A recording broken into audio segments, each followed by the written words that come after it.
Sure. I guess where did I start? I mostly am involved through the world of plants. I studied botany at university. When I was there, I did a double degree and I decided to study geography and environmental studies, which included climatology and sociology. And then for some reason, I decided to also study archaeology. And all of them dovetailed. In a way, I chose them because I couldn't decide. Decision paralysis, because I could Yep. sense that there was an interlinking, but I didn't yet understand it. I didn't have the macro view. So I got involved in it and started studying, and it took all of my studies all the way to the end for me to find coherence and to bring them together. Mm. Then it was totally inseparable. I realized that the plant world and the world of climatology are inseparable. The two feed off each other, they feed back again. Sociology, without the other two, they don't exist. Geography and environmental studies, ecologies, and the more complex of systems, which all comes back to the one system, the planet. Um, Mm. you just can't separate it all. So it's a process, it's a soup that's in flux, and it became my education, my journey, I guess, to immerse myself in it and to find out where the current goes. And the way I did that was I got my degrees, then went to the UK, cold climate, and got a job as a gardener. And Yep. grossly overqualified for it, but it was perfect because the hands-on job and the climate change was a reawakening. It Mm. taught me how to reassess and to look at things differently, how things shut down and how they start up, and the seasonalities became very observable. Mm. After 5 or 6 years there, I decided to. I came to Australia and decided to get into nursery work and production, and the same thing, setting up the nursery and the business. You needed to understand climatology and local weather, niches, where's your site, how to control it, what conditions are Mm. appropriate for what kind of crop, etc., and how to work with that, humidity, relative humidity, all of those things. And then I decided to get into design. I was really fascinated by the growing of plants, but it was actually the processes of using them that allowed me Mm. to wield my understandings of ecologies. And that's where it really became dynamic for me because the design process and the understanding weather climatology and the botany, uh, it became very intense and they all merged beautifully and they support each other. So where I had Mm. a gap in knowledge in one, the other subject would fill it in or provide sufficient input surrounding it for me to figure out the missing spaces, get an understanding of it. And my journey through design kept on moving into more and more specialized areas. I started consulting in ecologies and revegetation work. Um, then the design, I became a living architecture designer, and that was applying Mhm. plants to buildings. And there it became very clear. I worked with quite a few companies that would do wind studies. They put Mm. the architecture of the building into a wind tunnel and pound it with wind and then assess it, how it responds. And that worked perfectly into my understanding of weather and climatology, turbulence, air movement, laminar flows, how Mhm. vortices and could develop and how that would impact how I design. But then I had to do something with that. And the world of plants was really interesting. And my job at the company I work in now is to travel the world and to study plants in habitat, to chase particular climate zones for particular project types, and then to Mm. break it down to local weather, and then to see how the plants have grown and have evolved in those specific conditions, and how those ecologies, those dynamic and adaptive and responsive ecologies work. Then you extract that Yeah. and you bring it to whichever capital city you're working in or regional area, and you apply that. And the interesting thing was um, traveling through uh, ultra tropical Borneo, and you see Mm. a mountain like Mount Kinabalu, and it's got 4 or 5 climatic zones on it on a single mountain. You could die of cold exposure at the top, yet if you hike for 4 or 5 hours down below, the temperature never falls below 20. And Mm. it was quite remarkable. And at a certain altitude band, I found Melbourne's climate belt.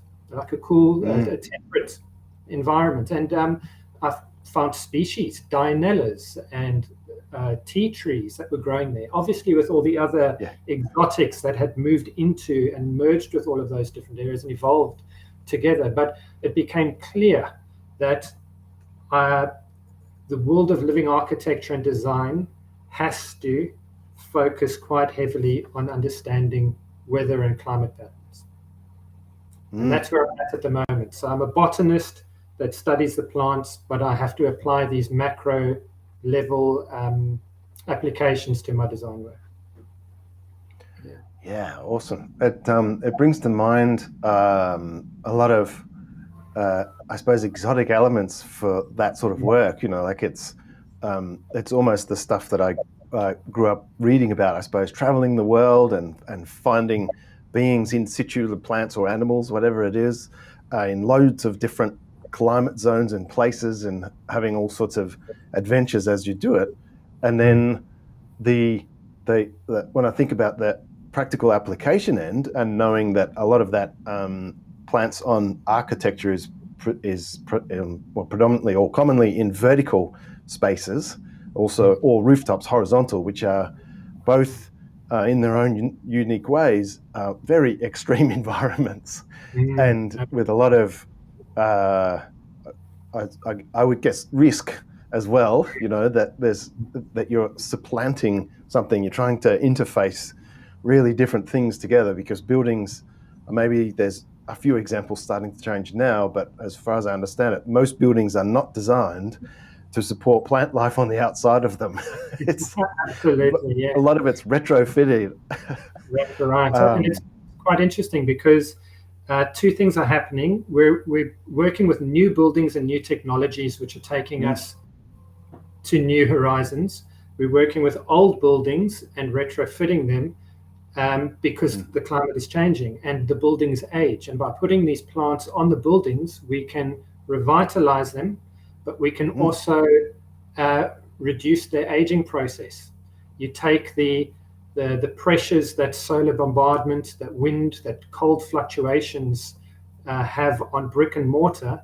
It now has to move through a living system first. And so a retrofitted building, you could extend its lifespan. Now, the interesting thing is modern day building, the brand new building, often aren't expected to live beyond 60 years. We demolish and rebuild a $300 or $350 million high-rise building because the technology is changing and human requirements are changing, but it's also climate.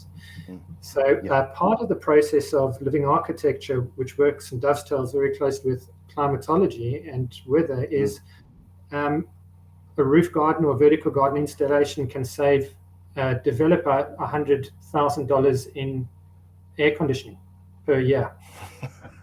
So you can imagine you've got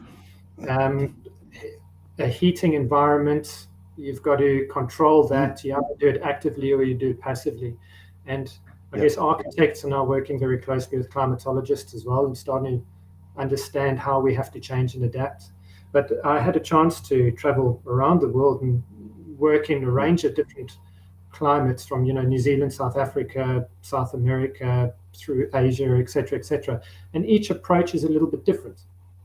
Even though the vernacular and the weather patterns are moderately similar, if you understand the cycles and the processes behind them, you have to adjust and change what you do to manage them in each place. So developing this understanding of weather and these systems becomes almost more important than knowing the actual country that you're working in. Yeah. It's an interesting interface, isn't it, or activity, I suppose, and it touches a little bit back around on what you're talking about before, sharing earlier, of paying attention to effectively the whole ecosystem, and then coming and being active in part of it, and then coming out again. Is that's what you're also doing when you're looking at the climate zones of the globe or the weather patterns of a particular region? And so you're looking at because you can be continental and then regional and then sub-regional or whatever terms you're going to use. And I might put some slides up in a little bit to trigger some more conversation around that. That you're zooming in and out of different layers of and parts of the ecosystem, which, as you mentioned, are interconnected. They're never disconnected. You can for a particular purpose kind of zoom in or encapsulate a little bit. Otherwise, your mind would pour out of your ears to concentrate on something in particular. But you have to be ever present to the context it's in and the context inside it as well as you're going in and out. And I think that's what came to mind when you were talking about it was that if you are in a particular part of, the example we might use tonight of Hippeastrum papilio, thanks to you, they're present a few years ago that I still have, and they're growing here in Daylesford. I've been blown away. They're reshooting and coming on, and now that's distinctly different to southeastern Brazil where they're from, although the climate zone by the broad climate classification is on paper the same, but the conditions are very different. And the plant is a coping mechanism that it's using for a totally different reason. It would go dormant because of winter dry, but now it's going dormant because of winter cold, but the evolutionary process dovetails perfectly with the stress inputs. So that's fantastic. Yeah, nicely put. Yeah, it is. And I wouldn't offer that they're thriving, but they're not on that downward slope of trying but fading away, that plants can really do. They're sitting in that we'd really like it to be a bit better than this, but we're doing all right. We're putting on new growth very slowly. They might flower later in the year, and as distinct to down in Melbourne when we were down in Brunswick and growing them in a courtyard, and they were almost completely evergreen. They flower beautifully. And as long as I'm liberal with the water on a 37-degree day, splashing it around to keep the humidity up, they were really happy, and that's in pots, so they're not epiphytic like they are in their home range. But I guess it's the understanding the original or the context as we can read it now for why the being is adapted the way it is, to use that language, I guess, or does what they do the way they do it from the context. So if you understand the context in which that's come about, you can start to experiment more, which is what gardening really can be, with the edges of what those are. But it does take deeper understanding, because you cannot just transplant just based on climate classification alone, because it's way too broad. And if I put them on the other side of my house, which is more sheltered, but it's the south side, and it's a wooden deck that doesn't get any direct sun, whereas the north side is brick and up against the wall, and that's where they are. So there's a microclimate there, which I'm aware of, and it's closer to the windows and where the wood fire is. So the temperature fluctuation is a little bit less relative to the rest of the garden. It doesn't get frost there because there's the bricks in the house, whereas 5 meters away on the lawn, it does. So which is just zooming in and out. Yeah, absolutely. That's where the system thinking provides efficiencies, and you can apply that to a range of industries. And you could reverse engineer it. And let's say you've got the systems thinking, and let's say you're looking for a Hippeastrum papilio. So instead of having it and managing it, you're starting without it, and you're going the other direction and looking for it. And that can inform you whether if you know the range of the species, you can, if you are looking for a product that would work in Daylesford, then you can apply it to that range of that species, but seek an altitude belt or altitude band within its distribution that is higher. So then you're making use of a genetic pool that has adapted to more cold stress. And that's maybe what's happening there, is that the ability to go dormant because of summer dry also has a bit to do with a drop-off in temperature, which reduces or could increase humidity, but it could also dry air depending on how things are working. And so you've got a system in place that you could work with. Yeah. And humidity is always a fun one, isn't it? Because it's relative. And so the relative humidity might be higher, but there's less moisture available in that packet of air because the temperature's lower. And that's one of those key, I suppose, concepts as a gardener to remember. It's like, oh yeah, because I was looking at my weather gauges for the course next week, the webinar I'll present next week. I was looking at the relative humidity of our weather gauge here, and through July, it's 80, 90, 100%, like it's quite high. But when you look at the temperature range at the same time, it's rarely in double digits, and most of the time it's between 2 and 7 degrees centigrade. So all that moisture is locked up. That's so true. Yes. Yeah. And you know, in a cubic meter of air at that temperature, there's less water compared to 20 degrees. Like as you offer a year in the tropics and you've sweated out your last however long, you know, there's nothing left of you. You can waif away. They're interesting studies which are vital to my industry, and that is especially when you're working with epiphytes or lithophytes, plants that don't live in soil, plants that live on trees or other plants or on rocks. And they're the entire body of the plant is fully exposed. So the plant itself doesn't have a portion of it nestled in soil with all the insulation and nutrients and moisture insulation, temperature insulation, etc., humidity, and access to nutrients and so on that many terrestrial plants have. So these plants have to be self-sufficient units. And it becomes vital to understand how that impacts plants. So if I'm extracting a species as a technology from halfway up a mountain in Peru to apply to Melbourne's climate, I've got the temperature tolerance right, because I know it gets cold here and it gets warm here, and this plant somewhere in here, and Melbourne is on par with that. You might find humidity is an issue, and there's a general tendency throughout the world that as you increase with altitude, you have an ability in certain environments to increase humidity, and that's why you get cloud forest and things like that, montane conditions.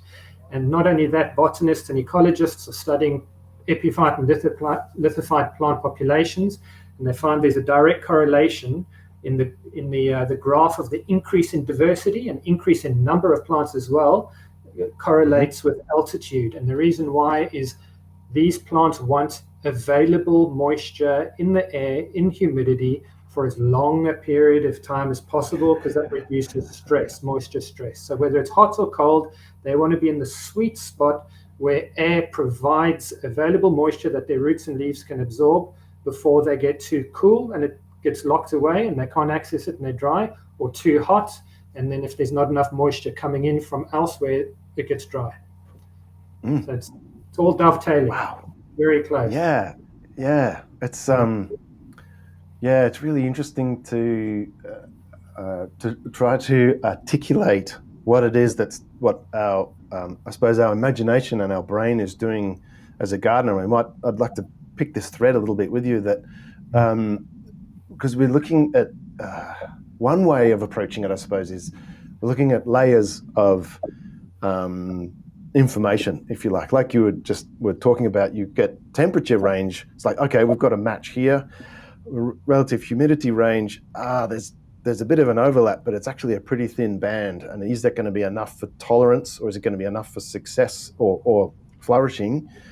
Where does that going to fall? And then you could look at day length or those kind of aspects as well, which is going to touch on solar availability or solar drive, and or the things that it does as well in both a broader climate response and also a localized one. And so they're like light quantity as well.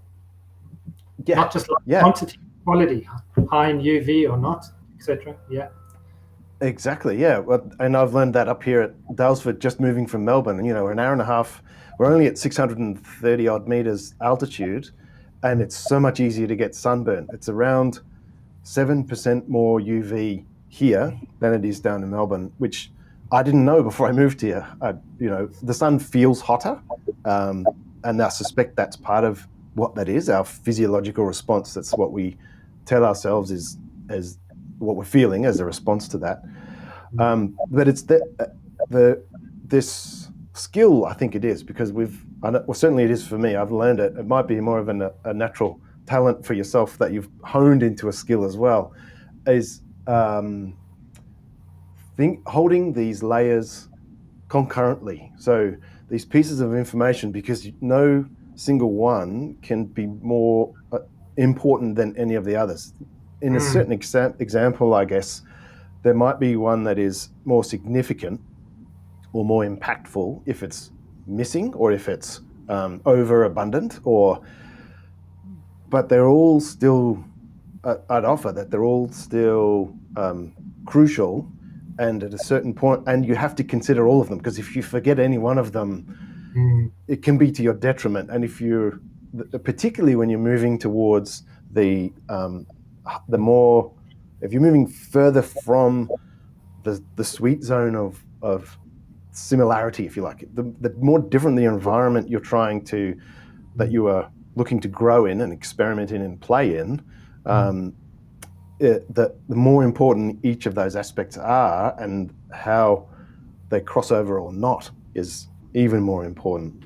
Most certainly. I guess the very first thing I realized when I had my sensory overload and decision paralysis, when I started looking at ecologies, because that was the first thing. You're bombarded with everything happening simultaneously, and being the observer, you're part of it. So it's, how do you understand something that is not only taking place and constantly changing in space, but it's also doing it in time, but it's also doing it in overlapping dimensions where one plant's impacting another one, and an animal comes, and the air temperature, then the sun, and the humidity, and all of this is happening that way, this way, and it's in flux.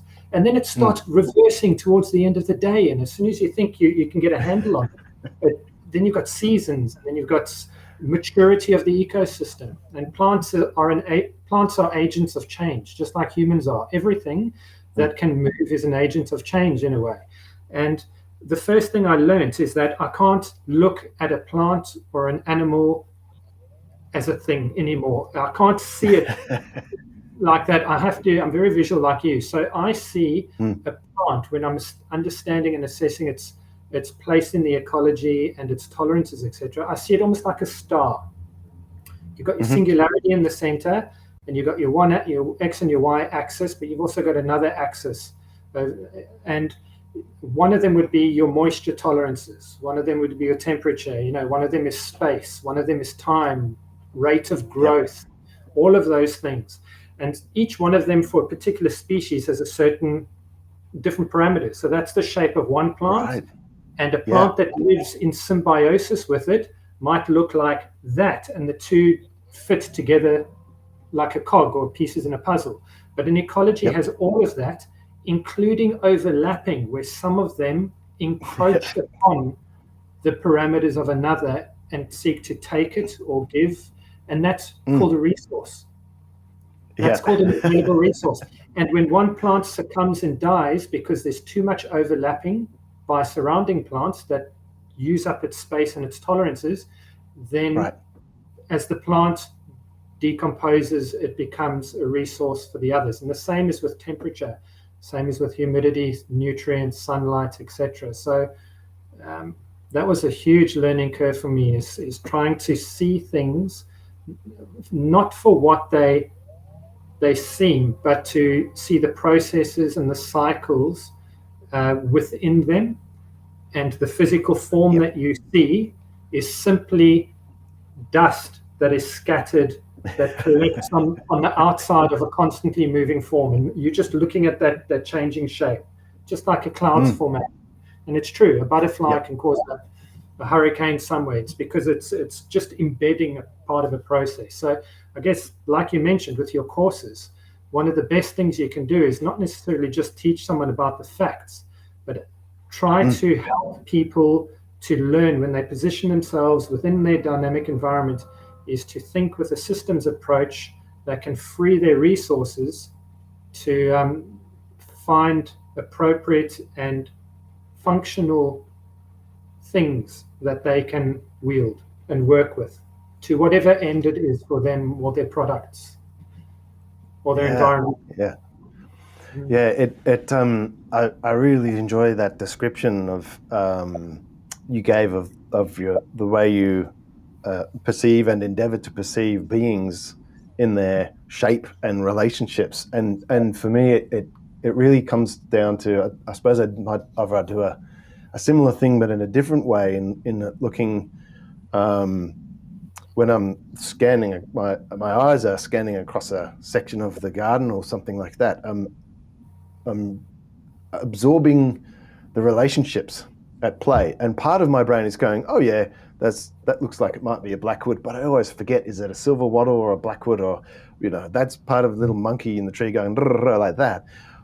But the other part is looking, oh yeah, and who's the shape, how are the shapes coming together because of who they're near to, who they're proximal to, and my compass is never really turned off, and I get very disoriented if I fly somewhere and I don't know which way we've come in. Adelaide did that to me for years, because I would fly in and it was basically my compass was the wrong way around, and I keep wondering why the sun's behind me.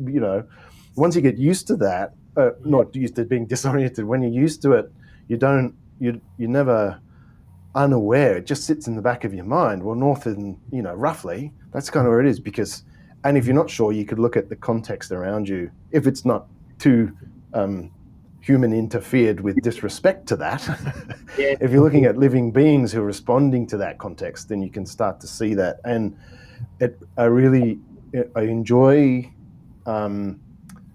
exploring the realm of everything being in relationship all the time, and being participants in those relationships, and impacting and being impacted by those relationships, like you were talking about, that everything is food for something else in a matter of time, and even as we go, the bits of us that are flaking off and shedding off and that we leave behind, something is, it's all part of the cycle of everything like that. And that state of flux and dynamism of relationships really are found. You can explore and understand more of that by looking at understanding climate and weather and trying to wrap your brain around it, because it's not pieces, it's not things. Oh, here's like you touched on, it's not here's a cloud and here's some sunlight and then here's a cloud. Well, we'll leave clouds for another day, but they're incredible if you start to get philosophical and metaphysical about it. And it is, that there's a way of working through trying to understand those elements and aspects and relationships to become more tangible, I suppose, and meaningful and practical in your day-to-day, because being metaphysical about a cloud or not doesn't necessarily support you in becoming a better gardener as a goal, or growing plants in more extreme environments, be that your windowsill or a rooftop garden or the facade of a shopping centre or wherever that may be. There can all be pretty tough environments depending on what's happening. That's a really good point. And I guess in amongst all of this, for a student especially, I imagine everyone's a student constantly, but someone that's focusing on a new subject, a subject that is part and parcel of a range of subjects all come together, is to try and find coherence. You can spend your life studying clouds, studying each little aspect, sunlight and moisture and plants and who am I. You can not get beyond that. But once you gain a degree of coherence and you can bring them together just sufficiently so that you can gain traction instead of the wheels on the cogs not grinding or locking, that's all you need to then start developing the ability to move within a subject, make sense, you get reference points. And as you mentioned about Adelaide, and it can be quite bewildering, is in a subject like this, it's important to have particular anchor points that you can focus on. And let's say if I'm going into an environment to study a plant, and I'm on the side of a mountain, and I'm trying to make sense of what's going on, and time's of the essence, there's money involved, etc. Then it's a matter of sitting there saying, okay, what are the priorities? Where are we going with this? Okay. don't get caught on the flowers of that orchid. Focus. What are you trying to do? I'm trying to find the plant that's cold tolerant, something that can handle the humidity, blah, blah, blah, all of these exposures. And so you start scanning over your environment, and you can see the trees, and you can see the rocks, you can feel the heat, you can see the sunshine, you can see whether they're clouds, you can have a sense of moisture in the air to a degree. And then you build a framework that you can work within.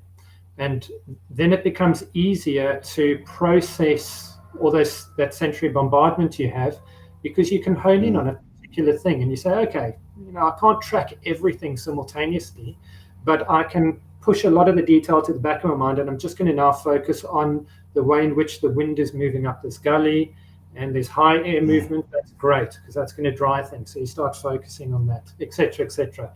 Do the clouds pool? Does the rainforest change in its structure? Well, I'm going to go outwards to the outside of the rainforest because it's hotter and it's dry there, and it makes sense.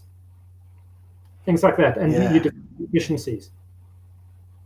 Yeah, that's awesome. That's that's beautifully put. It really it explains to me a lot of what I've done, I suppose, in trying to comprehend some of this stuff and stitch it and bring it together, because in understanding weather courses, the everything I've come across pretty much is very piecemeal and then kind of just lumped together. Like, we talk about this thing, and then we talk about this thing, and then we talk about this thing, and it doesn't speak to you, which is why I felt drawn to put this course together. It doesn't say why I feel what I feel when I stand out there in the rain in July or whatever. It doesn't relate to my daily lived experience very well or at all, and so it's quite intangible and almost, it's cerebral, and I can understand it, but it's not. It doesn't light me up. It doesn't help me feel embedded. I don't feel like I'm in an ecosystem by looking at a synoptic chart and being able to explain all the lines and dots. But I can look at a synoptic chart and see the patterns there, and then live. And I think about, okay, so what's it doing today? It's pretty still. Clouds are going from the northwest.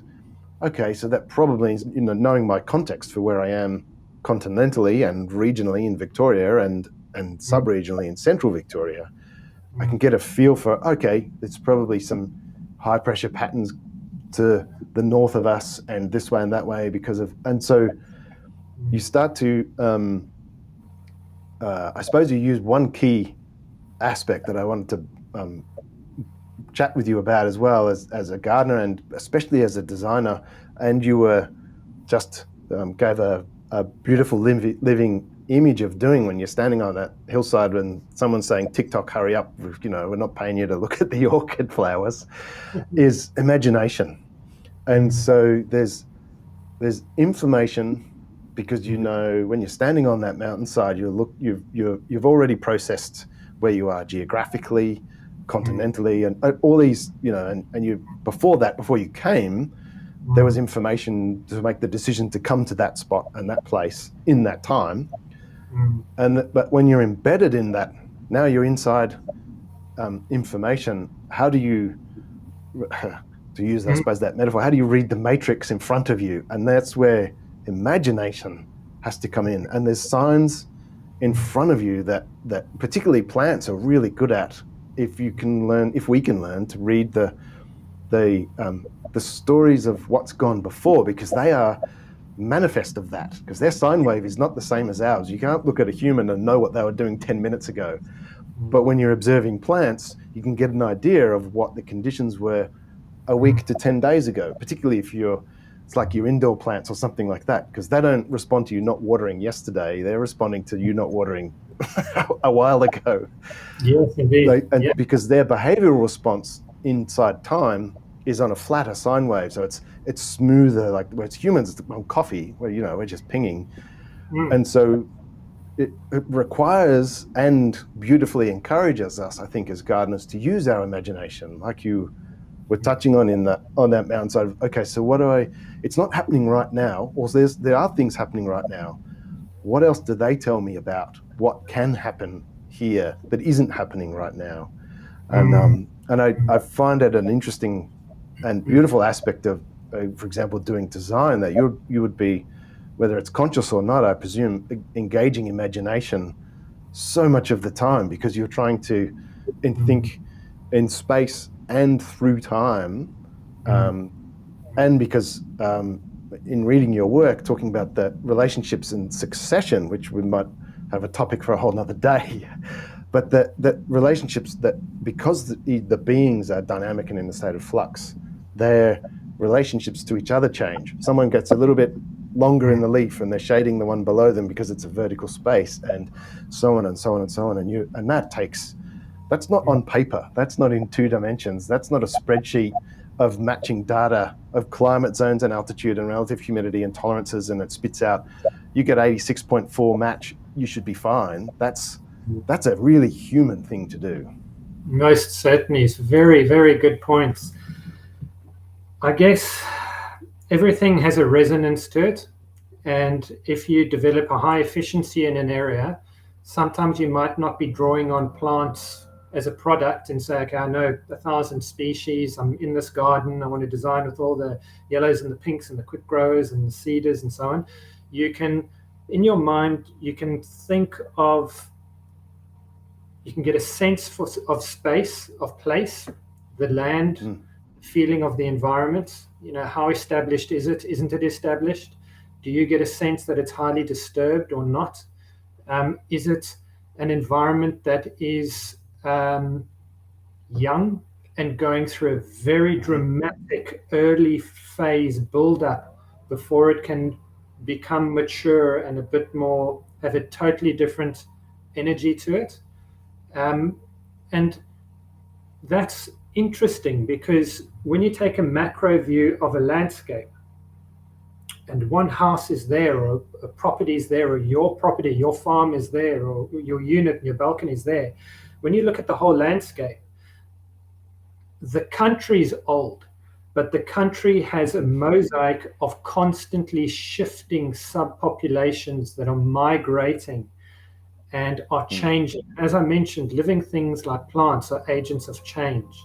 As soon as you insert a plant into an environment, it'll seek to capitalize on the resources, grow, and as it grows, it shades. As it shades, it changes the temperature, it changes the humidity.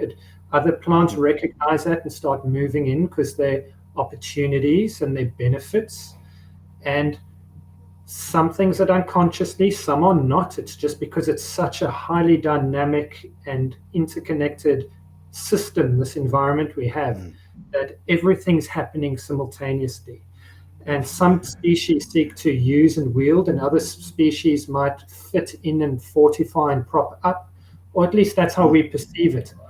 But all it is a puzzle piece fitting together that's building a wall. And if the wall is old and it's been doing it and trying these combinations for a long time, then it would have diversity and to have a certain amount of structural integrity to it, because it's slowly filled every gap and it's become almost like a solid rock, as opposed to having wide mortar in it.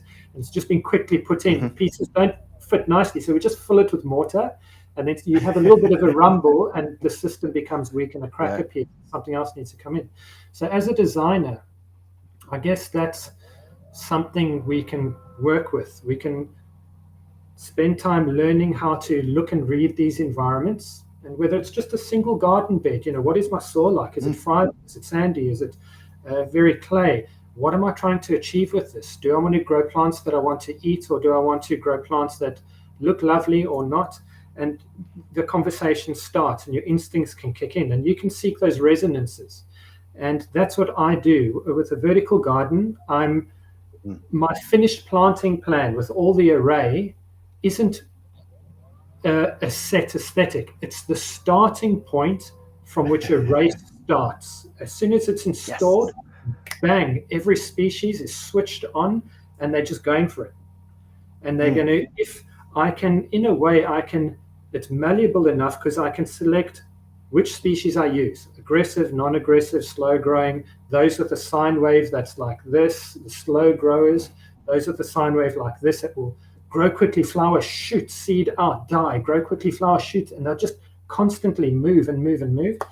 And you can array them in a way that you can also manage it. You can use species to separate other species that are incompatible. Or I could guide the growth of one plant in a certain direction and use others as a barrier. Or I can cause intermeshing. And you need to do that simultaneously. And so a host wall, just like the big map of a landscape in front of you, isn't just a single surface. And although I'm working with a straight wall or a roof, there are different conditions. The corner has turbulence. That one gets shade. The bottom right always is in winter shade, so it's different. There's no air movement in this courtyard at the bottom, but halfway up it's very different. And so your creative side can kick in and you can think, well, what do I want to do? Is a client open to me producing a huge canopy? Or they're going to wake up and have a panic attack when suddenly there's a tree on their wall? Or do they want it narrow and sleek and small? In that case, I need to change my macro view to a micro approach.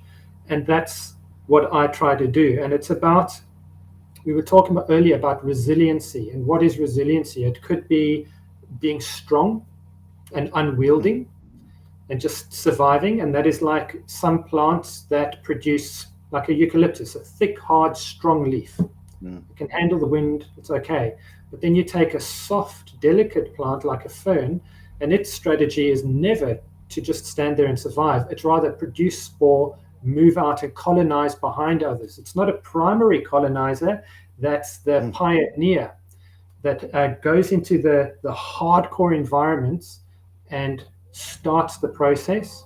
It's the second line that follows in, and then you get a tertiary line that follows in, and then slowly but surely, the human illusion, our classifications, where we think that frontline pioneer is the tough, hard-core species, you watch it in time, and in a way, it's almost always, is it always expanding and taking on real estate, or is it actually running away from a wave of persistent unending colonization behind it?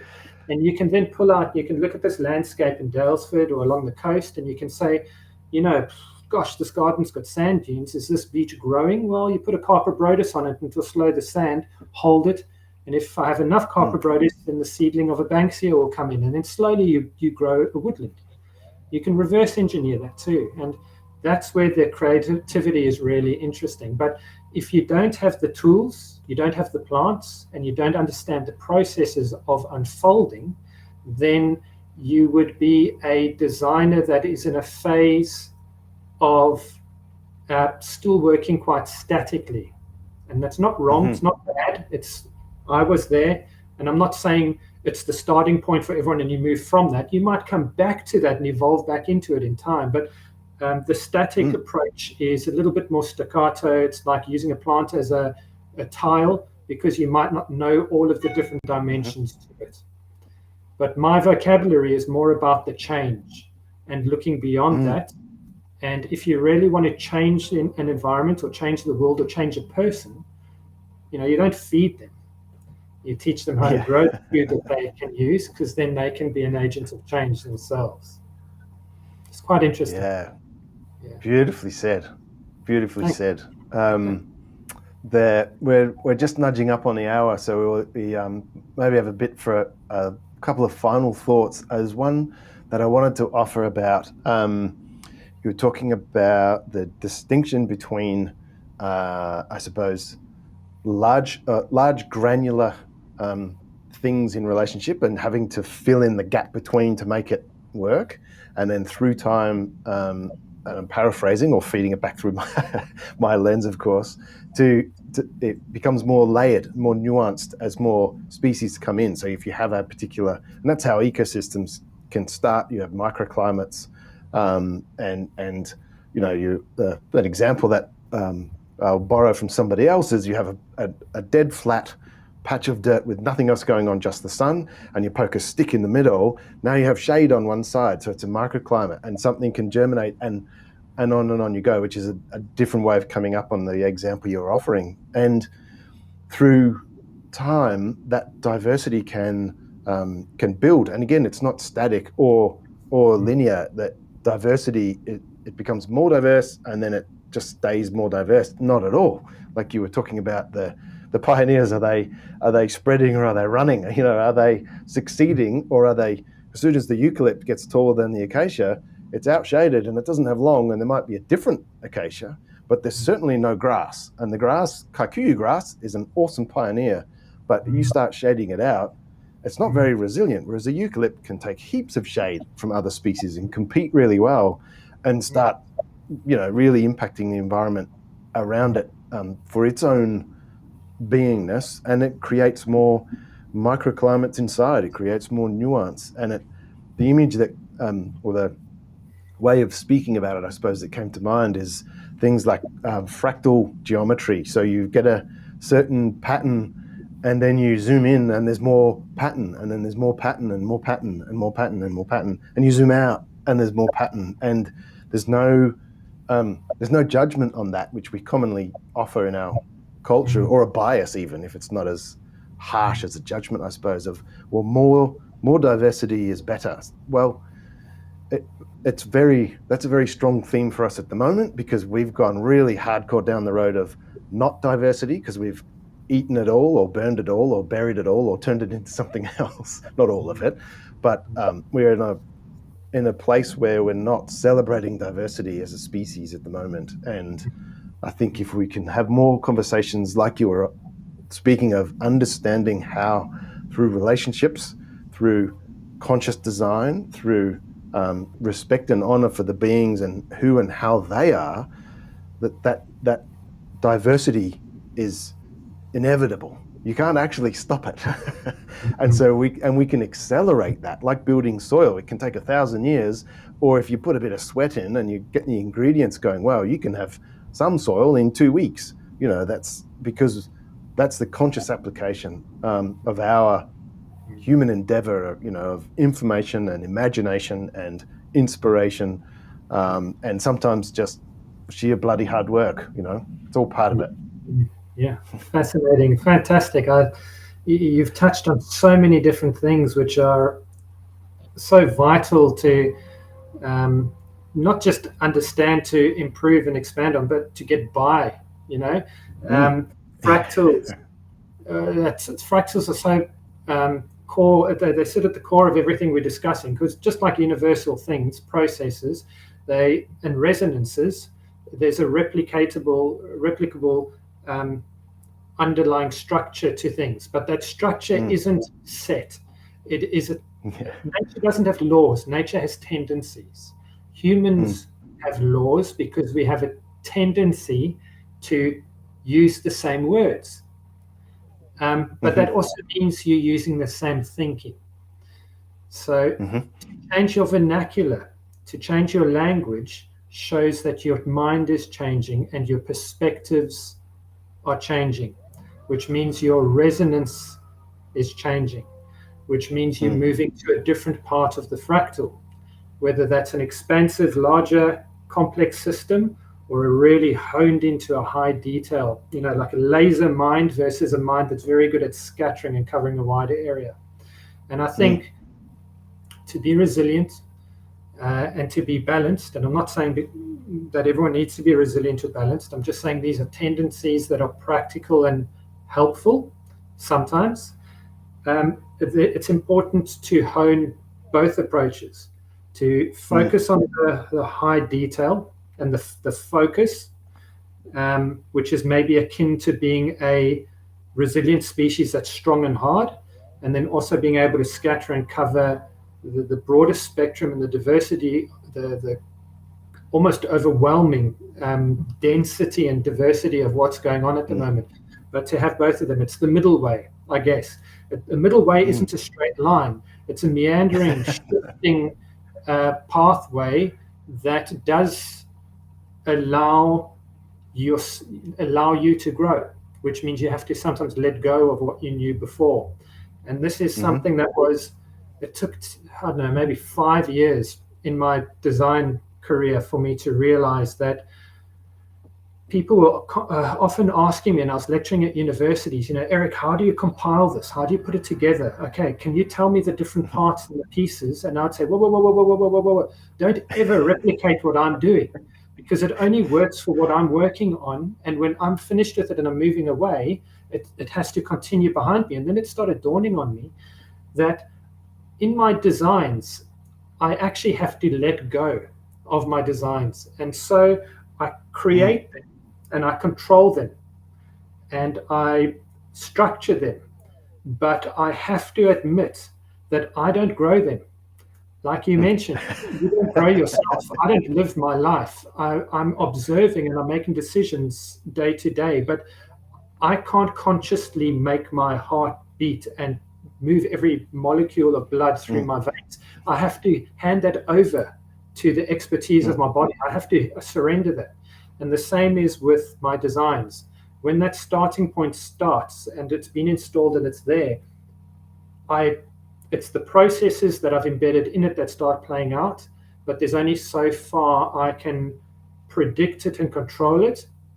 It's just as I hone my skills, I can increase the percentage chances of reaching a certain end point. And that's the big decision, I guess, when we're studying and we're doing a course like this. And as you mentioned, with humans, how we can control the environment, how we can kill off species or not. The big decision is, while we're talking about this, we're gaining knowledge and information, but we're also learning tools to make sense of what's going on. But you really have to ask yourself, what is the end point? Where are you going with this?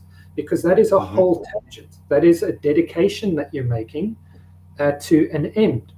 Not that I'm saying that the end point stops, it just starts another process, but that's you're focusing your energies in a particular direction, and that will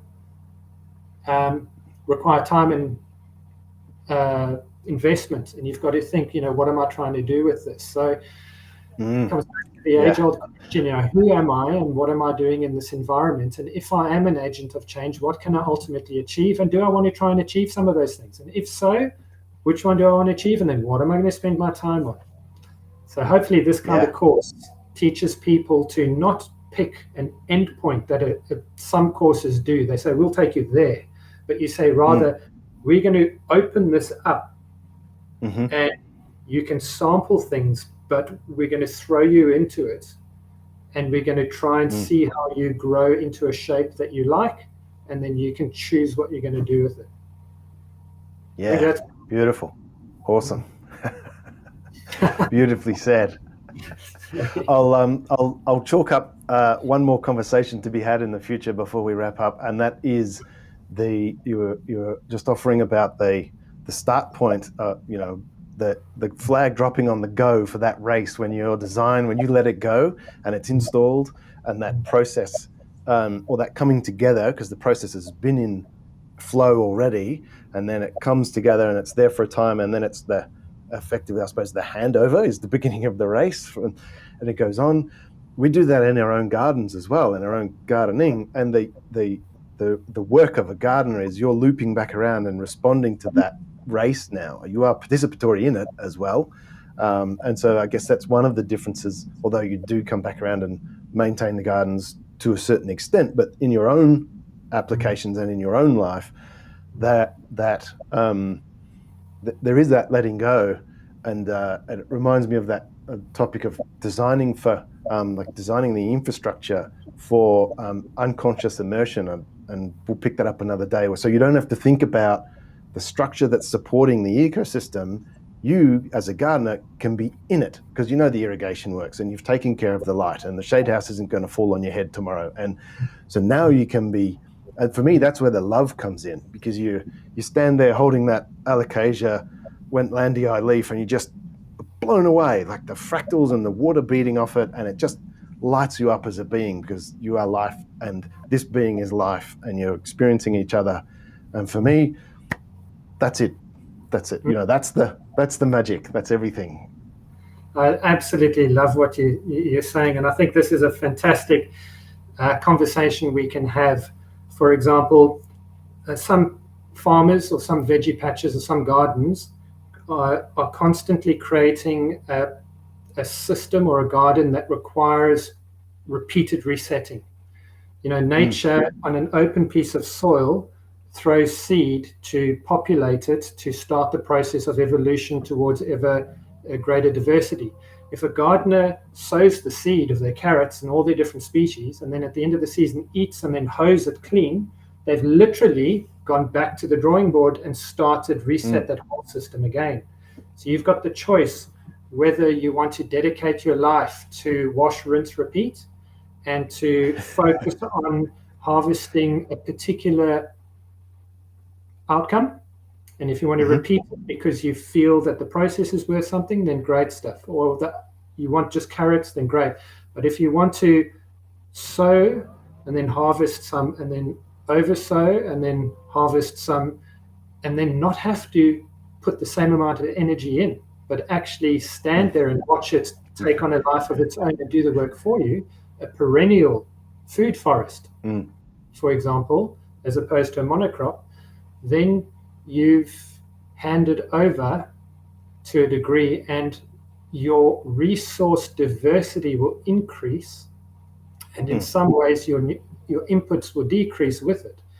And I think there's more value in the latter, because we are currently in a world where a large proportion are seeking the former or following the former. So there's a balancing. And maybe a course like this is a response to the global climate, and it might move people towards evolution to greater diversity and intricacy in time. Just a thought. Beautiful. Yeah. Terrific. It's a real pleasure, Erik. I'm really very, very grateful. Thanks so much for being willing to chew the fat with me, as they say, have this conversation, and we'll bounce around some more ideas and share some more of this as we go. We might even pluck up our courage and do a real live one, and people can jump on and chat with us and hassle us and contest with us or whatever they like to do. That'd be a blast. I love what you're doing. I think it's great. I'd love to support it. Thank you. Awesome. Thanks, Erik. Beautiful. Cool.